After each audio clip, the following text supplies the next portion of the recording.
सबको नमस्कार। मैं doctor Mukul Dheeraj, assistant professor commerce faculty the graduate school college पूर्व में।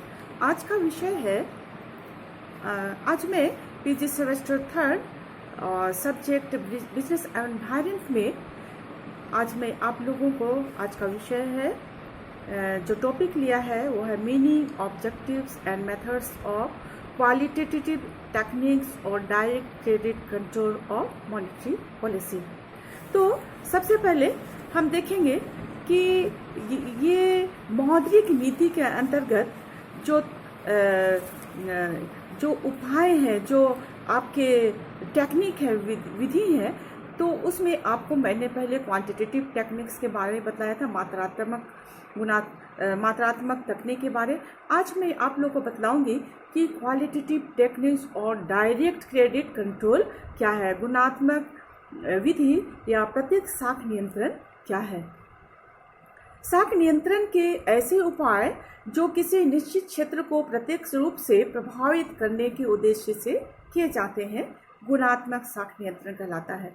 यह उपाय तभी उपयोगी होता है जब देश के भीतर कुछ क्षेत्रों को अधिक और कुछ क्षेत्रों को कम ऋण देना उपयोगी सिद्ध होता है अथवा कम देना हित में होता है। उसे ही हम गुणात्मक विधि या साख नियंत्रण, प्रत्येक साख नियंत्रण की संज्ञा दे सकते हैं। अब हम देखेंगे कि गुणात्मक साख नियंत्रण के क्या क्या उद्देश्य हैं, ऑब्जेक्टिव्स ऑफ क्वालिटेटिव टेक्निक्स।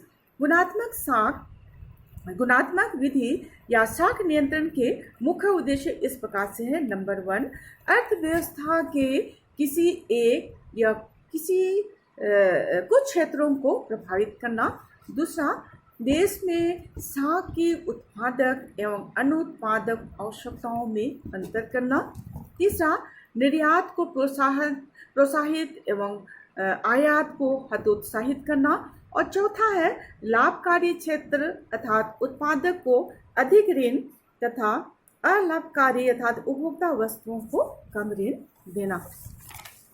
अब हम लोग देखेंगे कि क्वालिटेटिव टेक्निक्स या credit control, direct credit control की क्या क्या मेथड है, गुणात्मक या साख नियंत्रण की क्या क्या विधि है, जो इस प्रकार से है। नंबर 1, चयनित साख नियंत्रण, सिलेक्टिव क्रेडिट कंट्रोल। जब देश का केंद्रीय बैंक अर्थात भारत में रिजर्व बैंक ऑफ इंडिया यह अनुभव करता है कि देश की संपूर्ण अर्थव्यवस्था को सुचालित रूप से संचालित करना है, तो उसके लिए एक समान साख नियंत्रण नीति को अपनाना उचित नहीं होगा, बल्कि कुछ क्षेत्रों में उदार साख नीति तथा अन्य क्षेत्रों में कम उदार या कठोर साख नीति उपयुक्त होगी। तो ऐसी अलग अलग व्यवस्था ही चयनात्मक साख नियंत्रण कहलाती है। इस नीति के अंतर्गत जो भी अपनाई जाती है नीति, तो इसके अंतर्गत प्रमुख साख नियंत्रण की विधि को ही हम इसके अंतर्गत रखते हैं। नंबर 2 है विभिन्न कटौती दरें, वेरियस डिस्काउंट रेट्स। इस विधि के अंतर्गत देश का केंद्रीय बैंक भिन्न भिन्न प्रकार के विनिमय विपत्रों, बिल्स ऑफ एक्सचेंज के लिए विभिन्न या अलग अलग कटौती दर को निर्धारित करता है। इसे अर्थव्यवस्था के कुछ क्षेत्रों को तो सुगम एवं सस्ता साख उपलब्ध हो जाता है, जबकि अन्य क्षेत्रों को कठिन शर्तों पर उपलब्ध होता है। उदाहरण के लिए, यदि किसी क्षेत्र को विकास करने के लिए अन्य क्षेत्रों की अपेक्षा अधिक प्रोत्साहन मिलता है, तो कृषि विपत्र तथा कृषि निर्यात विपत्रों के लिए कम कटौती दर निश्चित की जाती है। इसके अंतर्गत है नंबर 1, नगद कोषों में रियायती cash funds, concession in cash funds. इस उपाय के अंतर्गत किसी विशेष क्षेत्र में निवास करने वाले बैंकों को एक निश्चित राशि का नगद कोष रखने की छूट दी जाती है। परिणाम स्वरूप इन विशेष क्षेत्रों में निवेश को प्रोत्साहन मिलता है। Number 2, loan provided by pre order, पूर्व अनुमानित द्वारा ऋण देना।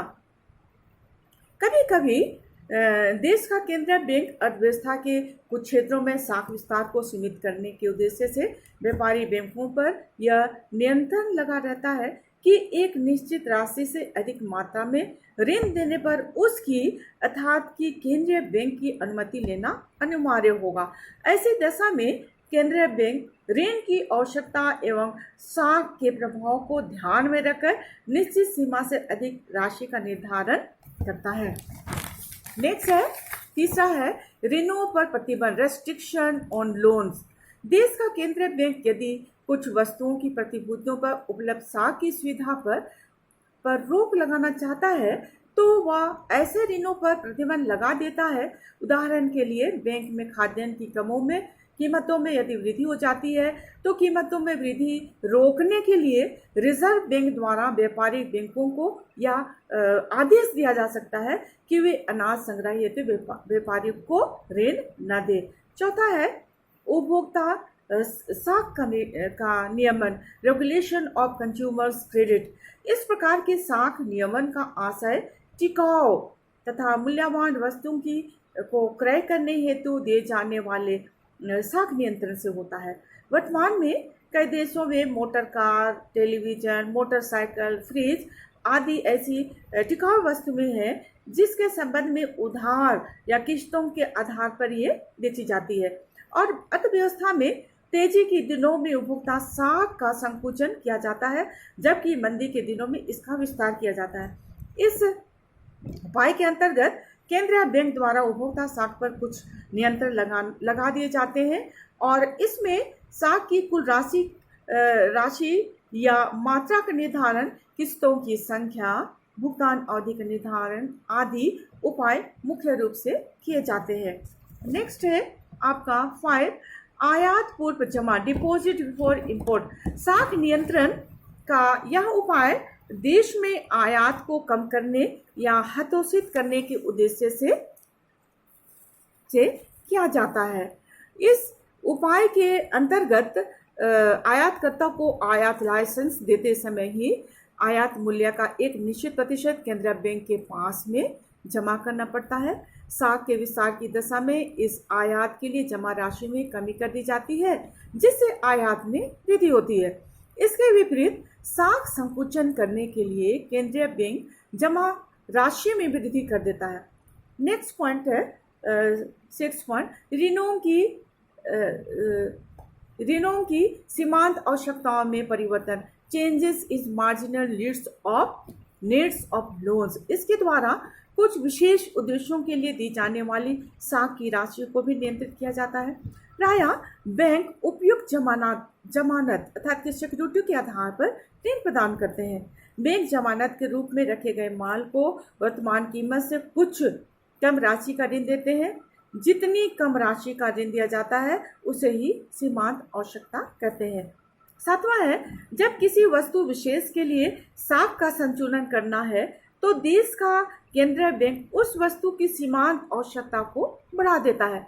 परिणाम स्वरूप बैंक जमानत पर पहले की तुलना में कम मात्रा में ऋण दे पाते हैं और इसके विपरीत जब साख का विस्तार करना होता है तो केंद्रीय बैंक उसकी सीमांत आवश्यकता को कम कर देता है जिससे बैंकों द्वारा अधिक मात्रा में ऋण दिया जाता है।